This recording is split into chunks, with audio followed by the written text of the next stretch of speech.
This is the Always Up podcast, the blueprint for builders starting from scratch. Again, I'm Brian B. Turner, and this isn't just a podcast. It's the rebuild in real time. What's working, what's breaking, and the mindset that keeps me moving. Always up. In 2014, I was sitting in the back of a home care conference, laptop open, half listening, half working.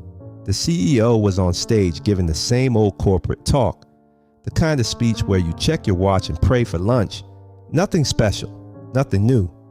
And then it hit me. Not a whisper, not a maybe, a download from God, a gut punch, and a voice at the same time. Brian, it's time to move on. I felt it so clear I couldn't ignore it. This wasn't just about business. It was bigger than payroll, bigger than offices. It was God telling me, you're more than a franchise owner. You're a builder. You're a creator. You're meant to do more. And right there, in the back of that conference room, I knew I was supposed to burn it down, leave safe behind, step into vision, and I did, sort of. I leaned into building a technology company, started creating, started chasing that vision, but I didn't go all in. I kept one foot planted and safe, kept one office open, held on to comfort while telling myself I was chasing calling. And that's the dangerous part about ignoring the call. When you don't move fully when God tells you to move, He'll burn it down for you. There's a book called Who Moved My Cheese by Spencer Johnson. The author asked a simple question: what would you do if you weren't afraid? I wasn't afraid of change. I was afraid of leaving safe. And safe is a scam. Comfort is a myth. This is the story of how God gave me the play and how I tried to run my own anyway. And trust me, God doesn't play second string. 2014, a hotel ballroom, round tables with wrinkled white cloths, half-empty coffee cups, bad fluorescent lights buzzing overhead. The CEO stood on stage in a polo, wiping his forehead under the spotlights. He was clicking through slides, talking growth, projections, all the same bullet points I'd heard 100 times before. I was in the back with my laptop open, half answering emails, half pretending to take notes, nodding every now and then so nobody noticed I wasn't locked in. And honestly, the whole thing felt like a rerun. He was sweating over charts and projections.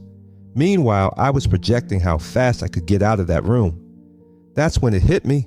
Not from the stage, not from the slides, from inside me. A gut punch I couldn't shake. This isn't it. You're meant to do more. Everyone else kept nodding along, but I knew I was in a different meeting altogether. That was the day the fire got lit, and either I was going to move or get moved. After that conference, I couldn't shake it. The thought kept circling in my head. You're meant to do more. So I leaned in. I started building a technology company, not because it was the easy move, but because it was the bold one.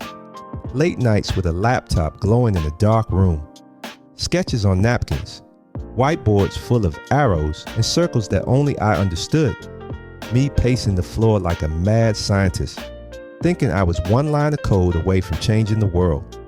And I believed it. I believed I could flip the way people connect, not just another app, but a tool that made the world smaller, a way to meet, talk, and live differently. People thought I was crazy. I thought I was about to be the Black Mark Zuckerberg. Only difference? I wasn't coding in a dorm room. I was coding on borrowed time, betting everything I had left on vision.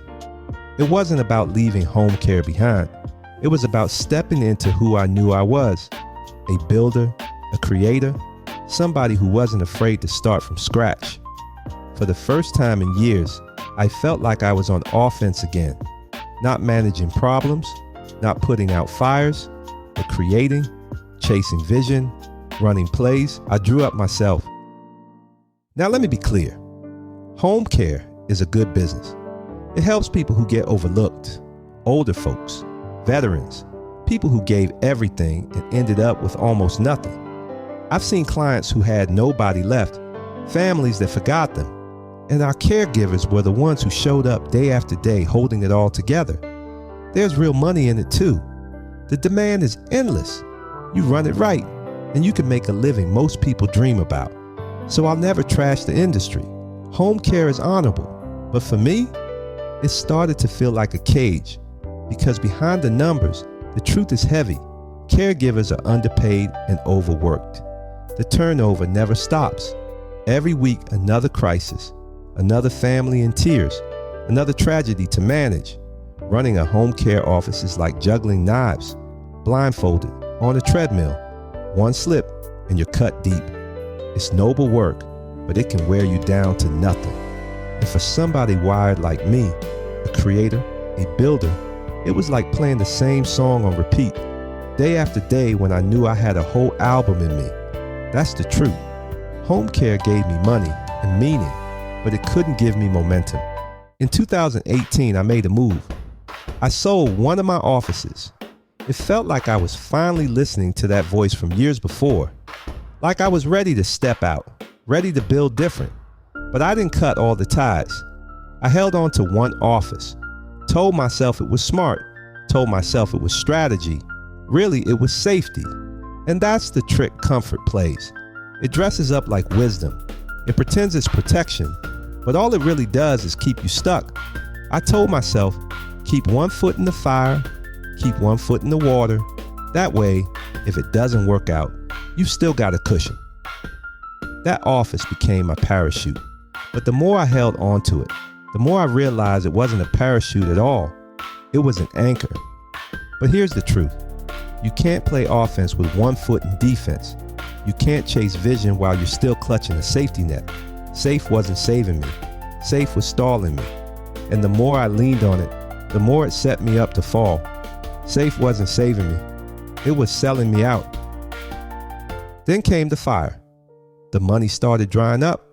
The accounts that used to keep me steady were bleeding faster than I could refill them. The office wasn't momentum anymore. It was weight. Every paycheck felt heavier, every month tighter. And the stress, it didn't just stay on the balance sheet. It spilled into the people closest to me. Arguments, silent treatments, relationships cracking under the pressure. Then the freeze hit, accounts locked, payroll due, and nothing moving. I thought I was playing it safe, but really I was just playing hot potato with dynamite. That's when it all became clear. I thought I was holding on to safety, but safety was holding on to me, dragging me straight to the bottom. And here's the full circle moment. I knew back in 2014 it was time to move on. God gave me the vision. I tried to play it both ways, and He burned it all down in front of me. Not just in 2018, not just once, but again and again, all the way up to now. Each time louder, each time clearer, because when you don't burn it down yourself, life will keep lighting matches until you finally get the message. Looking back now, I get it. The burn wasn't punishment, it was protection. It was the reset I refused to give myself. If you were born to break the rules, break them. If you were built to build, build. Don't waste years trying to fit into a seat that was never shaped for you. Safe isn't safe. Comfort is a myth. The very thing you're calling protection might be the chain keeping you stuck. And funny enough, after that CEO finished his speech in 2014, I spent most of the conference at the bar, chatting with colleagues, already halfway out in my spirit. I just didn't have the courage to move my feet fully. And here's what I learned. If you don't move when it's time, life will move you, and it won't ask permission. So if you feel that nudge, that restlessness, that quiet voice telling you it's time, don't ignore it. Don't wait for the fire. Burn it down before it burns you. Because regret is heavier than risk. And the only way to move forward is offense. Always offense. Always building.